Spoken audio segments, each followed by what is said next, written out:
Je peux dire que vraiment le surf a beaucoup évolué, parce que par rapport aux années passées, on n'avait pas assez de surfeurs ici, ni des petits. Mais là, avec le temps, les choses ont changé.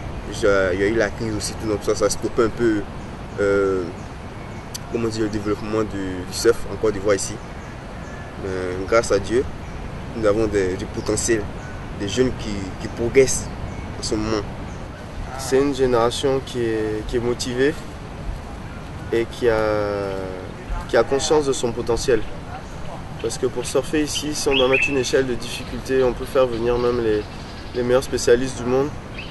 Comme toute vague de sable, le banc de sable se déplace, il y a du courant, il y a vraiment tout un tas de paramètres qui fait que le facteur plaisir est tellement réduit que la moindre petite vague qu'on va prendre sera un plaisir vraiment intense. La meilleure saison, c'est de octobre, novembre, décembre jusqu'en mai, quoi. Puis après, c'est la saison pluvieuse qui vient, tu vois, du vent partout. Quand c'est comme ça, les surfeurs sont un peu en repos, quoi. L'option, c'est d'aller à l'ouest vers San Pedro, Sandra, parce que là, tu as un pic qui est là. Donc là, quand c'est gros à Sini, il faut se tourner vers Sandra, San Pedro.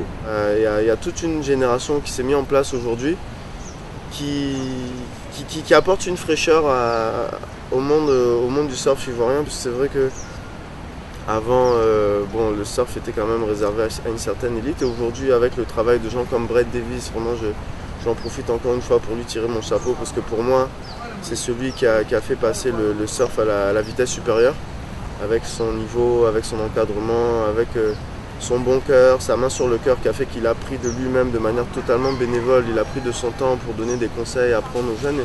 Donc j'aimerais que les gars nous aident au niveau des sponsors et les matériels aussi.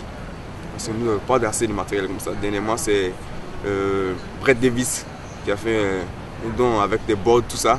Vraiment, c'est gentil de sa part en tout cas. Parce que les petits avaient besoin de ça. C'est grâce à lui aujourd'hui, tous les petits du village d'Assini surfent. Tu vois?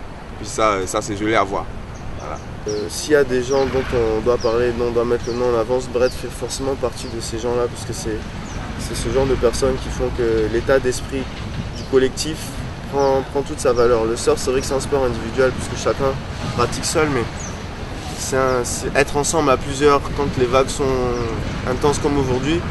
Bon, ça crée une petite famille, ça crée des liens qui vont au-delà de l'amitié, puisque c'est des liens de solidarité qui font que s'il y en a un qui est en difficulté, et les autres sont là pour lui porter secours, puisqu'ici on n'a pas de maître nageur, on n'a pas de jet ski, on n'a pas d'hélicoptère, on n'a pas de lifeguard, donc maître nageur en anglais, comme c'est le cas à Hawaï ou quoi. Donc c'est-à-dire que on se jette à l'aventure dans des conditions où on assume quoi qu'il arrive les conséquences de nos actes. Donc si ces actes-là se traduisent par des erreurs, ces sanctions immédiates, c'est qu'il y a assez de planches cassées dans le maquis de l'Éden. Là, elles ont été cassées ici à Sini parce que les vagues fracassent très fort. Donc prendre ces jeunes, les voir aujourd'hui aller avec leurs bras, la force de leurs bras à la barre, il y a un seul mot, c'est respect, c'est tout.